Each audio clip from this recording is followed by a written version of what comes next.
Hi friends, good evening. ఈరోజు మన recipe name tomato chutney. ఇది సాధారణంగా ఇదివరకు ఏం చేసేవాళ్ళు అంటే మన పెద్దవాళ్ళు ఉన్నప్పుడు చక్కగా నిలువ పెట్టేవాళ్ళు ఒక 6 మంత్స్కి 1 ఇయర్కి అలాగా. సో ఇప్పుడు అలాంటి చేయడం మనకి ఈ బిజీ లైఫ్లో కుదరట్లేదు కదా, అందుకని చెప్పేసి ఒక 1 or 2 మంత్స్ ఉండేటువంటి టమాటో చట్నీని ఇన్స్టెంట్గా చేసుకుంటున్నాం. సో నేను ఒక 1/2 kg టమాటాలు తీసుకున్నానండి. ఆ టమాటాలని కొంచెం ఆయిల్ వేసేసి దాంట్లో సాల్ట్ కూడా వేసి మగ్గబెట్టేస్తున్నాను. టమాటాలు మగ్గబెట్టేటప్పుడు ఆయిల్ చక్కగా నీళ్ళు వస్తూ ఉంటాయండి, అందుకని వాటిని బాగా మగ్గబెట్టాలి. నీళ్ళన్నీ ఎవాపరేట్ అయిపోయేంత వరకు మగ్గబెడుతూ ఉండాలి. సో ఈలోపు దానికి సరిపడా చింతపండు, నేను ఒక 1/2 kg టమాటాలకి 100 grams చింతపండు తీసుకున్నానండి. మీరు కొంచెం పులుపు ఎక్కువగా తినే వాళ్ళైతే ఒక 150 grams వరకు తీసుకోవచ్చు. తీసుకుని దాన్ని కూడా కొంచెంసేపు నానబెట్టుకున్నాను. దీనిపైన ఒక లిడ్ పెట్టేశాను. అవి బాగా మగ్గుతూ ఉంటాయి. అంతలోకి చింతపండు కూడా స్టవ్ మీద పెట్టేశాను. స్టవ్ మీద పెట్టేసి బాగా నీళ్ళన్నీ వరకు దాన్ని కూడా ఉడకబెట్టేశాను. చింతపండు నీళ్ళన్నీ ఎగిరిపోయేంత వరకు చక్కగా మగ్గబెట్టేసి తర్వాత కొంచెం జీలకర్ర, మెంతులు, అలాగే ఆవాలు మొత్తం ఫ్రై చేసి మిక్సీ పట్టేశాను. అలాగే పచ్చికారం తీసుకున్నాను. ఇప్పుడు ఆ టమాటాలు మగ్గిపోయాయండి. దాంట్లో చింతపండు కూడా మగ్గిపోయింది కదా, దాన్ని తీసుకెళ్ళి కలిపేశాను. తర్వాత ఇప్పుడు కారము, అలాగే నేను తీసుకున్నటువంటి ఆవాలు, మెంతులు, జీలకర్ర మూడింటిని పౌడర్లా చేసేసుకుని వేసేసుకున్నాను. దీన్ని కూడా కలిపేసేసి మగ్గబెట్టేసేద్దాం కాసేపు. వాటర్ అన్నీ ఇంకిపోయేంత వరకు మగ్గాలండి బాగా. చూడండి, ఆల్మోస్ట్ మగ్గిపోయాయండి టమాటాలు. కొంచెం గరిటెతో కలుపుతూ ఉండండి, లేకపోతే టమాటాలు కాబట్టి అడుగంటేస్తాయి. చూడండి, చక్కగా గట్టితో తిప్పుతూ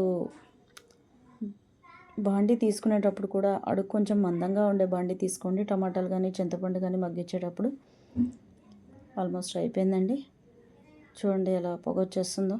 అంటే వాటర్ మొత్తం అబ్జర్వ్ అయిపోయాయి. సో దాన్ని నేను చల్లార్చేసి మిక్సీ పట్టేసానండి. మిక్సీ పట్టిన తర్వాత తాలింపు దినుసులు తీసుకుందాం. ఇప్పుడు బాగా మెత్తగా పట్టేసుకోవాలంటే మిక్సీ. అదిగోండి, తాలింపు కోసం జీలకర్ర, ఆవాలు, తర్వాత పచ్చిశనగపప్పు, మిరపకాయలు, అలాగే కొంచెం తాలింపు దినుసు సాయిమినపప్పు, ఇవి 3 తీసుకున్నాను. కొంచెం ఇంగువ, కరివేపాకు వేస్తే నిలువ ఉండదండి, అందుకని కరివేపాకు తీసుకోలేదు. కొంచెం దంచి పెట్టుకున్నటువంటి వెల్లుల్లి, ఆయిల్ అండి. కొంచెం చట్నీలో ఆయిల్ ఎక్కువ పడితేనే నిలువ ఉంటుంది, అందుకని నేను ఒక 2-3 స్పూన్తో ఆయిల్ తీసుకున్నానండి. 2-3 పెద్ద గరిటె ఉంటుంది కదా, దాంతో ఒక 2-3 గరిటెల నూనె తీసుకున్నానండి. దాంట్లో కొంచెం మిరపకాయలు వేసేసాను ఫస్ట్. తర్వాత తాలింపు దినుసులు అన్నీ వేసేసానండి. ఇవి బాగా వేగాలి. వేగిన తర్వాత కొంచెం ఇంగువ కూడా వేస్తున్నానండి. ఇంగువ వేస్తే టేస్ట్ బాగా వస్తుంది, అలాగే డైజెషన్ కూడా బాగా అవుతుంది.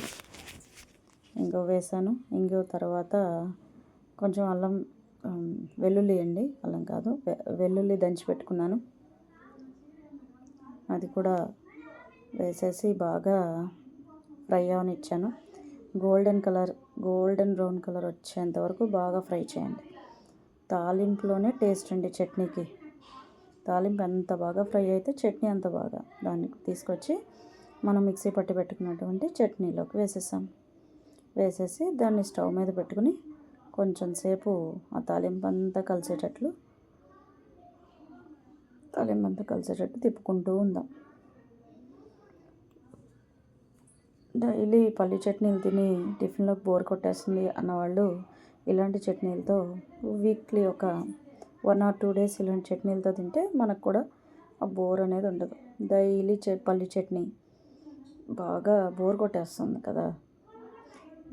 అప్పుడప్పుడు ఇలాంటి టమాటా చట్నీలు, అల్లం చట్నీలు తింటూ ఉంటే మన హెల్త్కి బెటరే, అలాగే టేస్ట్ పరంగా కూడా బాగుంటుంది. ఇడ్లీలోకి అయితే చాలా బాగుంటుందండి. ఇడ్లీలో కానీ అన్నంలోకి కానీ చాలా బాగుంటుంది. ఇంకా చూడండి, ఆయిల్ అంతా కొంచెం బయటకు వచ్చేంత వరకు ఉడకబెట్టాలి దీన్ని. ఇది 1 or 2 months ఈజీగా నిల్వ ఉంటుందండి. చాలా టేస్టీగాను ఉంటుంది, నిల్వ ఉంటుంది. మనం 1 or 2 months చక్కగా ఎక్కడికన్నా టూర్లకు కూడా తీసుకెళ్ళచ్చు. చూడండి, టేస్టీ చట్నీ. Bye bye.